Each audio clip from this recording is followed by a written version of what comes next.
అందరికీ hi, welcome to my YouTube channel ఏవి cooking world for నా వేలో రెసిపీ.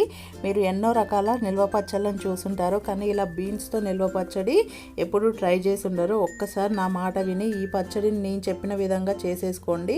అసలు ఇంకా వేరే పచ్చడిని అయితే ముట్టుకోరు, అంతలా టేస్ట్ అయితే అంత బాగుంటుంది.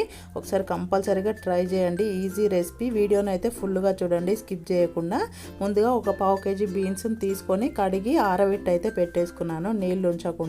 ఇప్పుడు వీటిని ముక్కల్లా కట్ చేసేసుకోవాలి. మీకు కావాలంటే చిన్నగా మనం ఫ్రైకి ఎలా అయితే చేస్తామో అలా అయినా కట్ చేసుకోండి, లేకుంటే ఇలా అయినా కట్ చేసుకోండి. ఎలా కట్ చేసుకున్నా టేస్ట్ బాగుంటుంది, కానీ ఇలా ఉంటే కొంచెం ముక్క అనేది వేయించిన తర్వాత బాగుంటుంది. అందుకనే నేనైతే ఇలా ఉంచాను.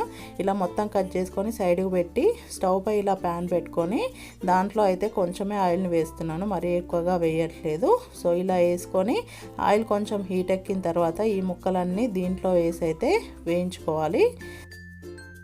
ఇలా వేయించుకున్న తర్వాత దీన్ని అయితే నేను తీసి సైడ్ పెట్టేసుకుంటున్నాను.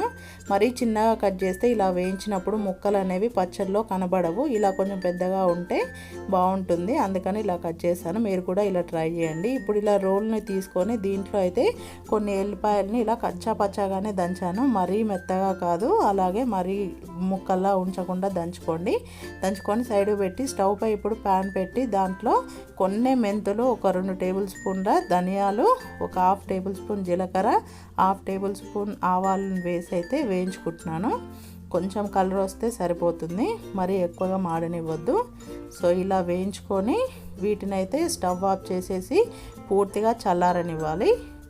సో పూర్తిగా చల్లారిన తర్వాత ఇలా ఒక మిక్సీ జార్ తీసుకొని దాంట్లోకి అయితే వేసేసుకొని కొంచెం మెత్తగా కాకుండా కొంచెం బరకగా ఇలా అయితే మిక్సీ పట్టేసుకోవాలి.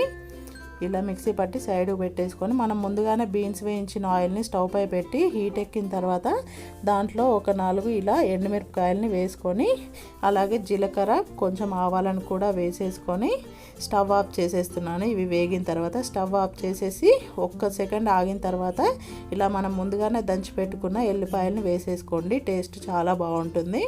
సో ఇవి మాడకూడదు ఎల్లిపాయలు అనేవి. సో చూడండి, ఎల్లిపాయలు వేసిన తర్వాత పూర్తిగా చల్లారబెట్టుకున్న తర్వాతనే దీంట్లో అయితే కారం వేస్తున్నాను, టేస్ట్కి సరిపడా. దీంతోపాటు ఉప్పు కూడా వేస్తున్నాను. ఏ నిల్వ పచ్చళ్ళలో అయినా ఉప్పు కారం సరిగ్గా ఉంటే పచ్చడి టేస్ట్ అనేది చాలా బాగుంటుంది, అలాగే నిల్వ కూడా చాలా రోజులు ఉంటుంది. ఇప్పుడు దీంట్లోనే మిక్సీ పట్టిన మసాలా కూడా వేసేసుకొని కలిపేసుకుంటున్నాను. దీన్ని ఇలా మొత్తం కలిపేసుకొని దీంట్లోనే మనం ముందుగానే ఆయిల్లో వేయించి పెట్టిన బీన్స్ ముక్కలను అయితే వేస్తున్నాను. ఇలా వేసేసుకొని దీన్ని కూడా మొత్తం కలిపేసుకోవాలి. ఒక్కసారి ట్రై చేయండి, ఇంకా మీరు జన్మలో మర్చిపోరు ఈ పచ్చడి టేస్ట్ని అయితే. ఇప్పుడు దీంట్లోనే పులుపు కోసం నిమ్మరసాన్ని అయితే పిండుతున్నాను, చింతపండు వేయట్లేదు. సో ఇలా నిమ్మరసాన్ని పిండేసుకొని ఒక్కరోజు అలా సైడ్ పెట్టైనా తినండి, లేదంటే అప్పటికప్పుడు వేడివేడి అన్నంలో అయినా పెట్టుకొని తినండి. అసలు ఆహా అనిపించేలా ఉంటుంది టేస్ట్ అయితే. ఇంకా ఏ పచ్చడి పనికిరాదు దీని మీదకైతే, అంతలా అయితే వచ్చింది. ఒక్కసారి నేను చెప్పిన విధంగా చేసేసుకొని తినండి, మీకు డెఫినెట్గా నచ్చుతుంది. ఇంకింతే, ఇలా చేసేసుకొని మీరు 20 రోజుల నుంచి నెల రోజుల వరకు కూడా స్టోర్ చేసేసుకోవచ్చు, ఉప్పు కారాలు కరెక్ట్గా వేసేసుకొని.